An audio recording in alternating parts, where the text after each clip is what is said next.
Hey guys, welcome back to my channel, and I wanted to share something that happened to me yesterday.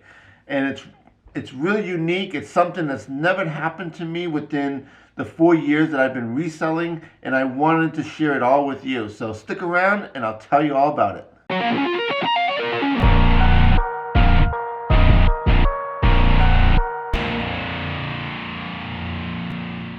So yesterday I ended up going to my local thrift shop and I picked up a Garmin Zumo 550 motorcycle GPS.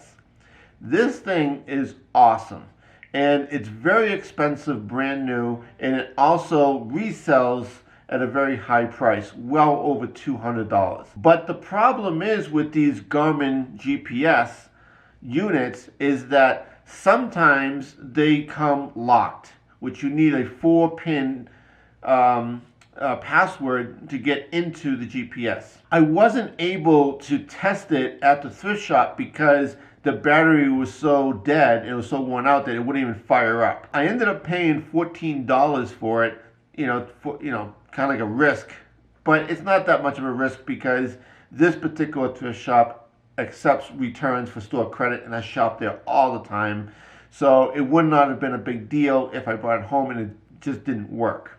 So when I got home, I charged it for a little while, and I was also able to fire it right up using the AC adapter. Unfortunately, the GPS was locked, so it indeed needed that 4-pin password in order to get into it. There were all these papers that came with the GPS. These were emails printed out back and forth from Garmin with the original owner. Basically, the original owner was saying that he was having a lot of problems with the unit that he bought. So what happened was, with all this back and forth with Garmin finally accepted the return and to replace it for a brand new one. The new unit that he got is the one that I got. So it seems like this one should work as long as I can get it unlocked. But see, this is where the problem lies, is that whenever you get one of these Garmin GPS units, then what happens is, depending on how expensive the Garmin is, will determine how easy or how hard it will be to break into the unit itself. The cheap Garmin GPS units can usually be cracked, even if you don't have the PIN number, by holding the power button and holding the bottom right hand side, like the bottom part of the screen, at the same time, and then it goes into a factory reset mode. Sometimes that works, again, with those cheaper models.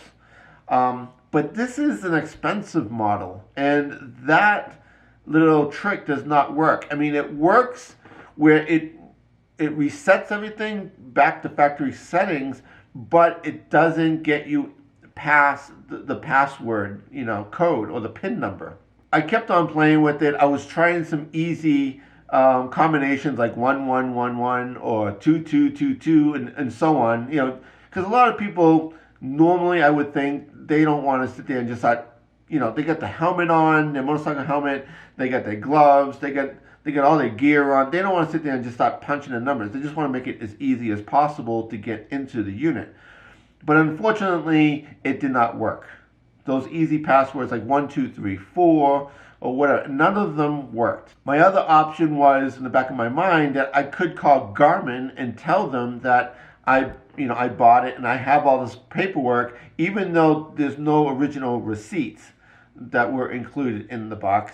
But I do have the paperwork with the conversations and the case numbers of the original owner trying to get the second working unit. But what I read about that and my personal experience with Garmin, they don't give it up very easily. And a lot of times they'll just assume that the unit is stolen, and they're not going to help you out. If you do have the original receipts and you lost your PIN number or you can't get in, but you could prove that it's yours, more than likely they will unlock it for you. But it's going to cost a fee. I don't know how much that fee is. It's probably around $50 to $100, which is kind of crazy. Even for this unit, that would be like a third of the cost. That's not really a great option for me. So I just kept on going through the paperwork and seeing if somewhere in the paperwork that he wrote down the PIN number. I went through everything, and he did not write any information down about the PIN number. He did write a bunch of numbers down for the different case numbers every time that he called Garmin and things like that, but there was no PIN number anywhere. So I really only had one more option in order to get this GPS unlocked. It was a real long shot, but I was willing to take the chance and see if it would work. Because again, if I can get this thing unlocked, it would be worth a lot of money, well over $200. What I noticed was every time that I tried to put the PIN number in to the GPS, it would first reject me, but then it would have a message saying that if it goes back to the security location, then it would automatically unlock. Like a little light bulb went over my head, and I realized and I remembered that his name and his address was all over this paperwork here. So I Googled his address to see how far away that he lives from me. And as it turns out, he only lives about 20 minutes from me. So I had to go see if it would work, right? I mean, so I gathered up my stuff. I took the whole box and all the things that came with the box, including the GPS, jumped in my Jeep, and I ended up driving out to his house. His house was not on like a busy street or like a busy residential street, you know, anything like that. He actually lived up in the mountains. And on top of the hill that he lived on, it was only about 4 houses.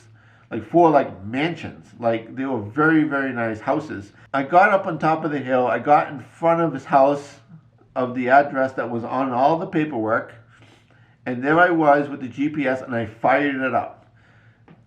I waited. It went through all the screens in the beginning, you know, like it normally did before it gets to that PIN number screen. But wouldn't you know it, it opened up. It went right to the main menu, which bypassed the PIN number.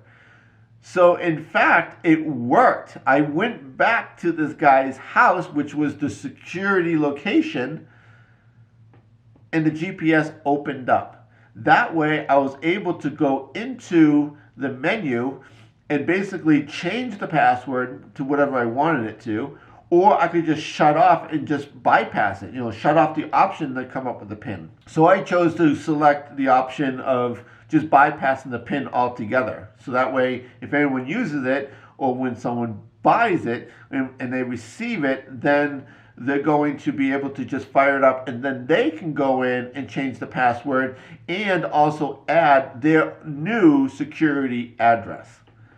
I thought this was amazing. I mean, the sort of the luck of it, you know, that I happen to have the paperwork that came with it, which actually brought me to this guy's house, is insane. I mean, if I did not have all this paperwork inside here, of course I would never have figured out who owned it before me and what address I could have went to have or to get this GPS unlocked.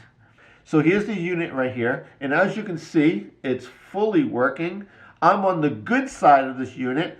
I'm on the working side of it, which is fantastic. Also, I wanted to mention that I charged it all night last night, and it's holding the charge very well. So the fact that the battery is still in great condition is a great bonus, and it actually increases the value even more. I am super excited because this thing went from 0, it would have been worth nothing.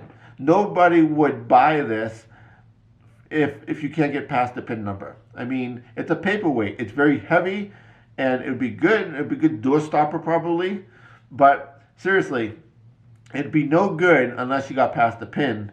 And because of this really unusual situation, and because it worked, I'm now in, and now I can sell it for great money and make a great profit. Anyway, guys, I just wanted to share that story with you. I thought it was funny. I thought it was unique. It was something that's never happened to me before within the 4 years that I've been reselling. I think it's sort of dumb luck, that I had this guy's address. It's definitely a story that I'll be sharing in the future. I'm glad I was able to share it with all you today. Please hit the like button if you like this. If you want to see future videos, please hit the subscribe button. It would be much appreciated. And until next time, I'll see you on the next one.